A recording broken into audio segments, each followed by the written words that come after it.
gitna mo kayaan. Para maganda yung linis mo dyan. Kalahati mo lang yata nilinisin yung loob. Kabila hindi mo nilinisin eh. Utang na trip niya pa, rote na mo. Igitna mo kaya, par. Igitna mo dito kasi wala na. Okay, for today's video, birthday niya kasi ngayon at wala talaga akong pera, wala akong pangregalo sa kanya, kaya ito na lang ang gagawin ko. Magpapansin ng konti, tapos linis-linis konti. Chas! Pero ang totoo niyan, mas sinisipag talaga akong gumawa ng gawaing bahay kapag wala akong pera kasi hindi ako mapag-shopee, hindi ako makapag-dot-dot, kaya ayan, linis. Pero hayaan mo na, mamayang gabi na lang ang regalo ko sa'yo. Happy birthday! Ha? Pati ilalim nilinisin ko? Alam mo. Oo. Ikaw, basahan no? Alam mo, nilinis mo na yan eh. Toto mo na yan. Okay, sige, pagbigyan natin kasi birthday naman niya. At saka syempre, no, kailangan ko linisin maigi to dahil tutuusin, mas mahal niya to kaysa sa akin. Pero mamaya ka talaga sa akin, humanda ka. Ayun, Gio, basahan Gio. You're always in my mind. May sabon bumili ng sasakyan. Huwag kang maingay kasi ito na nakita kong basahan. Hindi ko nga alam Kasi- kung kayo ng basahan ko eh. Ayun no, binigyan na kita eh. Saan ba? Ah. Sabagay. Bilisan ko na nga ang pagsasabon nito, baka sakaling magpamerienda. O baka naman, magpa-deliver ka na dyan. O kaya tumayo ka na, bumili ka na doon.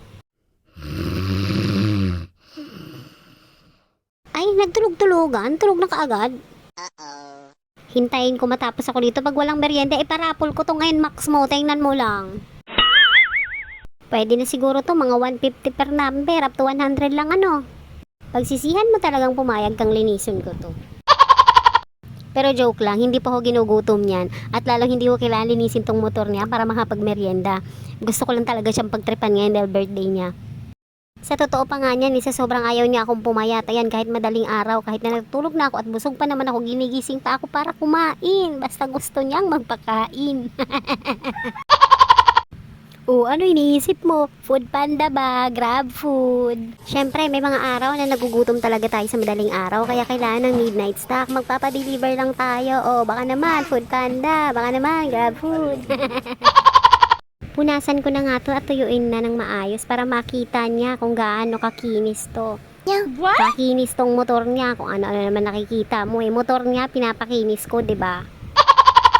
Tama na nga to, hindi ko na masyadong gagalingan pa. Baka mamaya sa sobrang kinis nito eh, mag-aya pa. Mag-aya pang kumain sa labas. O diba, kita mo naman. O siya, ang kinis niya. Bagong-bago na ulit. Akala mo talaga, hindi sinabon ng bareta kanina. Chas! Aroy, sinisira mo naman. Huwag mong sabihin, baka hindi na magpalinis ulit yan. Sige ka, wala ka nang makain. At maikwento ko nga pala, habang nililinis ko tong motor na to, may dumaan. Lumapit sa akin, nagtanong kung magkano daw nabili. Ang sabi ko, hindi po namin yan binili.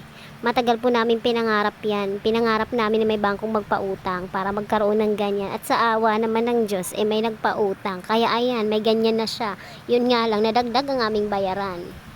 Wala po kaming pambili, pero handa kaming mangutang at willing kaming mangutang. Kaya nga madaming utang.